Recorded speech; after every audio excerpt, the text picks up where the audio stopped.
우리가 신앙생활을 하는 데 있어서 문제가 생길 때를 보면 아주 어렵고 복잡한 것을 제대로 지키지 않아서 어려워지는 경우는 거의 없습니다. 대부분은 가장 기본이 되고 마땅히 지켜야 할 것들을 지키지 않아서 신앙이 흔들리고 위기에 빠지는 경우가 많습니다.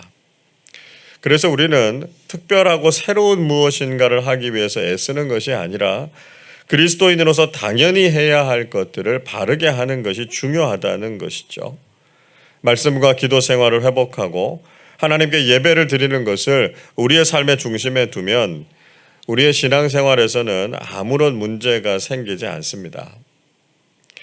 예레미야 선지자 당시에 유다는 멸망의 위기 가운데 있었습니다. 예레미야는 눈물로 하나님께 호소하면서 유다를 긍휼히 여겨주시도록 하나님께 기도했습니다. 그러나 이미 하나님의 마음은 유다를 떠났고요. 하나님의 심판이 임할 것이다. 그렇게 예고하셨습니다. 그리고 하나님께서는 왜 유다의 심판을 내리실 수밖에 없는지에 대해서도 분명히 말씀하셨습니다. 그 이유는 신앙인으로서 당연히 해야 하는 가장 중요하고 기본적인 것들을 그들이 소홀하게 여겼기 때문이었습니다. 자, 오늘 본문 19절의 말씀 보시면 하나님께서는 예레미야 선지자에게 유다 왕들이 출입하는 평민의 문과 예루살렘의 모든 문에 설 것을 명령하셨습니다. 여기에서 말이 좀 안 맞는 것처럼 느껴지는 것이 있죠. 유다 왕들이 출입하는 평민의 문 이렇게 말하고 있는데요. 이 왕들의 문이라고 표현해야 하는 것이 맞지 않나 하는 생각이 듭니다. 아마도 뒤에 나오는 예루살렘의 모든 문이라고 하는 말을 생각해 볼 때 이 말은 왕들만이 아니라 평민들도 모두 드나들던 문을 가리키는 것 같습니다. 자, 이 문이 예루살렘의 성문 중에 어떤 문을 가리키는 것인지 분명하지 않습니다. 일반적으로 예루살렘의 성문은요, 수문, 양문, 미문 이런 이름으로 불려졌던 문들이 있었는데 평민의 문 이렇게 불리는 것은 없었습니다. 그래서 이것은 특정한 어떤 문을 말하는 것이 아니라 유다의 백성들이 왕부터 평민들까지 두루 출입하는 문이다 이렇게 보는 것이 옳을 것 같습니다.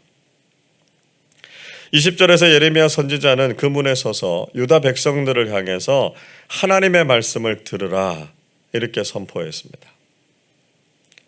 자, 그러면 예레미야 선지자가 선포한 내용이 무엇이었습니까? 그것은 안식일의 율법을 제대로 지키라 하는 것이었습니다. 21절을 보십시오.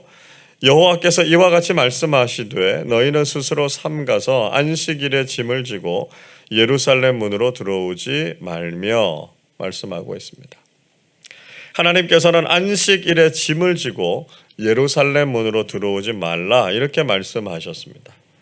자, 이런 행동은 성 안에서 물건을 팔 목적으로 물건을 가지고 들어오는 행위를 엄격하게 금지하신 것이었습니다. 22절에서도 이렇게 말씀합니다. 안식일에 너희 집에서 짐을 내지 말며 어떤 일이라도 하지 말고 내가 너희 조상들에게 명령함 같이 안식일을 거룩히 할지어다 말씀하셨습니다. 또 안식일에 짐을 내지 말아야 하고요. 어떤 일도 하지 말아야 한다고 말씀하셨습니다.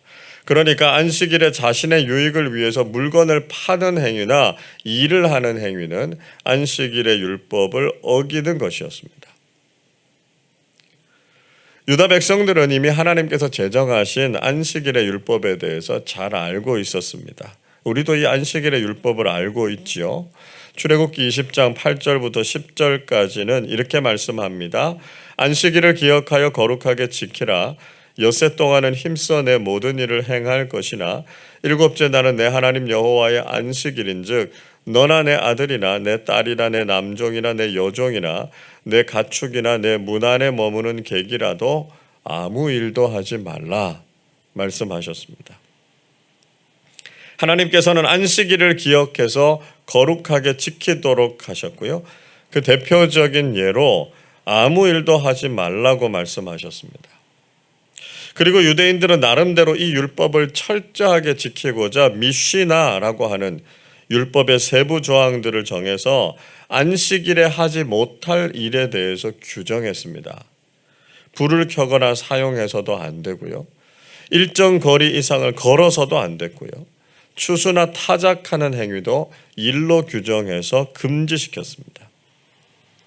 자, 그러나 나중에는 이런 것들이 안식일의 정신에서 벗어나고 그저 엄격한 조항들만 남게 됐습니다.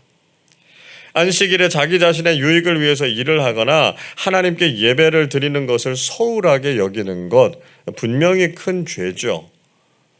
그러나 공공의 유익을 위해서 우리가 일을 해야 하거나 그리스도인으로서 선한 일을 해야 하는 것은 안식일의 규정을 어기는 것이 아닙니다.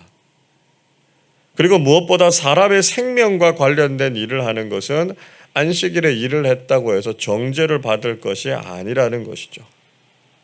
오히려 생명을 사랑하고 사람을 살리는 것은 하나님께서 기뻐하시는 일을 하는 것이지 않습니까? 그러나 유대 종교 지도자들은 예수님께서 안식일에 병자들을 고치셨고 선한 일을 하신 것에 대해서 정죄했던 거죠. 또 예수님의 제자들이 배가 고파서 손으로 밀 이삭을 따서 그것을 비벼서 먹는 행위까지 추수를 했다고 해서 안식일을 어긴 것이다, 그렇게 공격했습니다. 여러분, 안식일은 그저 일을 하지 않는다라고 하는 소극적인 관점이 아니라 적극적으로 하나님의 영광을 위한 삶을 살아야 한다는 것이죠. 출애굽기 20장 12절에서는 계속해서 이렇게 말씀합니다.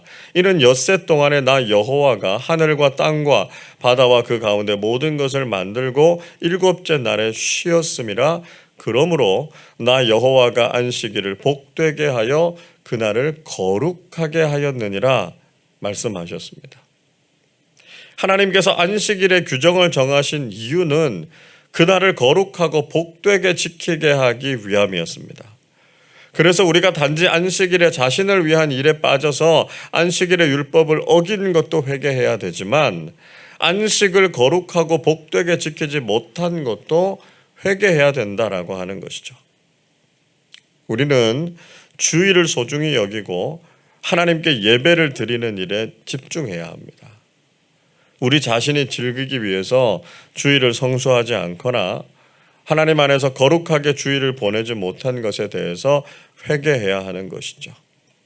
그리고 적극적으로 하나님께서 기뻐하시는 일들을 해야 하고요. 주님을 위해서, 교회를 위해서 섬기는 주일 사역에도 헌신하는 우리 모두가 되실 수 있기를 바랍니다. 자, 하나님께서는 이렇게 안식일에 금지한 것을 하지 않고 그 규정을 잘 지킬 때 어떻게 하시겠다고 말씀하셨습니까? 오늘 25절 말씀을 우리 같이 읽어보겠습니다. 다윗의 왕위에 앉아있는 왕들과 고관들이 병거와 말을 타고 이 성문으로 들어오되 그들과 유다 모든 백성과 예루살렘 주민들이 함께 그리할 것이요 이 성은 영원히 있을 것이며. 안식일을 지키고 하나님을 경외하는 삶을 살게 될 때 남유다 왕국과 그 수도 예루살렘이 보존될 것이다 말씀하셨습니다. 이처럼 우리가 하는 올바른 신앙생활은 우리의 모든 세속적인 삶과도 직결되어 있다라고 하는 걸 알아야 된다는 것이죠. 우리 신앙생활이 따로고 우리 사회생활이 따로가 아닙니다. 우리가 하나님을 바르게 섬기는 삶을 살게 되면 세상에서도 존경받고 영향력을 미치는 사람들이 된다는 것이죠. 자, 다른 하나는 하나님께서 예루살렘 성전에서 드리는 예배를 기뻐 받으시겠다 말씀하셨습니다. 26절을 보시죠. 사람들이 유다 성읍들과 예루살렘에 둘린 곳들과 베냐민 땅과 평지와 산지와 네겝으로부터 와서 번제와 희생과 소제와 유향과 감사 제물을 여호와의 성전에 가져오려니와 말씀하고 있습니다. 하나님께서는 유다 땅에 있는 모든 성읍들과 지역에서 사람들이 예루살렘 성전으로 와서 하나님께 예물을 드리고 예배를 드리게 될 것이다 말씀하셨습니다. 자, 이 말씀은 예배가 회복되고 하나님께서 그 예배를 기뻐 받으신다라고 하는 것이었습니다. 우리가 올바른 예배자들이 될 때 사방에서 많은 사람들이 교회로 몰려와서 하나님 앞에 진심으로 영감을 다해서 예배를 드리게 된다는 것이죠. 여러분, 우리는 그저 왜 사람들이 교회에 오지 않느냐 이렇게 말할 것이 아니라 먼저 우리가 온전하게 주의를 지키고 예배를 회복해야 한다는 것입니다. 우리가 제대로 된 예배자들이 된다면 사방에서 사람들이 몰려와서 함께 예배하게 될 것입니다. 우리는 이런 예배의 부흥과 영적인 회복을 위해서 기도해야 된다는 것이죠. 그러나 27절의 말씀 보면 그렇게 하지 않으면 결국 하나님께서 성문에 불을 놓아서 예루살렘 궁전을 삼키게 할 것이다 말씀하셨습니다. 여러분, 우리는 다시 한번 신앙의 가장 기본이라고 할 수 있는 주일 성수와 예배를 회복하는 삶을 살아야 하겠습니다. 우리 자신의 유익을 위해서 예배를 소홀하게 여기거나 신앙을 이용하는 것이 아니라 오직 하나님의 영광을 위해서 온전한 예배자들로 서실 수 있기를 바랍니다. 그리고 우리가 예배를 회복함으로써 더 많은 사람들을 예배의 기쁨과 감격으로 초대하는 사람들이 되어야 하겠습니다.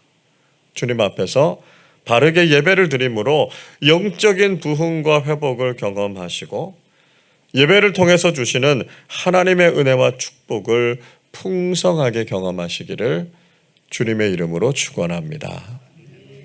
기도하겠습니다. 우리를 구원해 주시고 예배하는 백성으로 삼아 주신 하나님의 은혜와 사랑에 감사를 드립니다.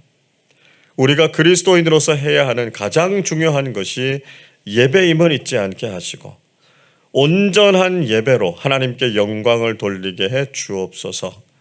안식일의 율법을 가볍게 여겼던 유다 백성들처럼 살지 않게 하시고 예배에 우리의 생명을 걸게 하셔서 예배의 회복을 통해 우리의 삶이 회복되고 하나님의 은혜와 복이 우리의 삶에 풍성하게 임하게 해 주옵소서. 주일을 성수하고 예배하는 삶을 통해서 하나님께 영광을 올려드리는 믿음의 사람들 되게 하여 주옵소서. 하나님, 오늘부터 전국적으로 태풍의 영향권에 든다고 합니다. 강한 바람과 많은 비에 피해가 생기지 않도록 보호해 주시고 사랑하는 교우들의 가정과 삶의 터전을 평안하고 안전하게 지켜 주옵소서. 우리의 신앙이 나태해지거나 세상과 타협하지 않게 하시고 독수리가 날개치며 올라가는 것 같이 늘 하나님께로 더 가까이 나아가게 해 주옵소서. 그래서 저희들의 삶을 통해서 하나님의 살아계심이 선포되게 하시고 하나님의 능력과 영광을 드러내는 통로로 쓰임받게 하여 주옵소서. 감사드리며 우리 주님 예수 그리스도의 이름으로 기도하옵나이다. 아멘.